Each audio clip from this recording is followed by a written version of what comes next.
And then we move to taking another's pulse, or cultivating compassion for another.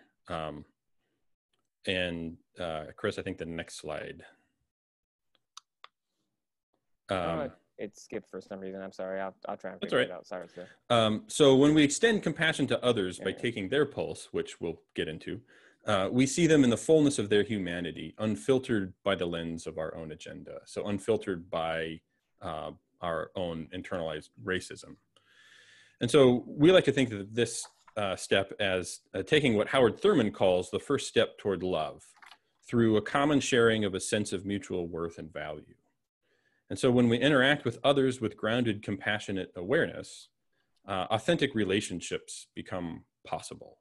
So we're able to hold commonality and difference together in ways that lead to transformation. And so one of the ways that we like to get at this is to ask the question, who do you cry to? So of the people in your lives, who do you go to when you're most in need? Who is the kind of friend that you cry to? And so we know, for example, that for most white people, that is other white people, if at all. And so one of the things we're trying to do is create a way to foster authentic relationships across racial differences. And once we take the time to pulse for others, so Chris, can you go to the next slide so I can explain that really quick here? So pulsing for others is a learned skill, as is demonstrated in this picture of my daughter Belle and Chris's son Isaiah. It's, a fledgling attempt at compassion. And so pulsing for others is paying attention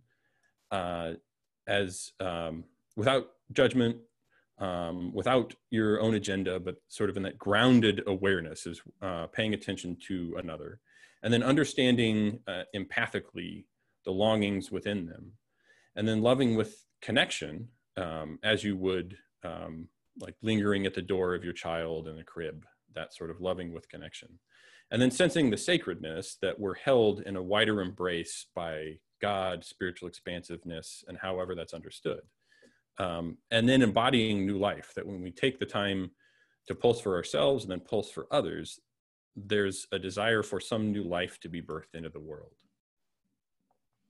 And once we take the time to cultivate compassion for others, then we move to deciding what to do, that some action is the fulfillment of the process of compassion.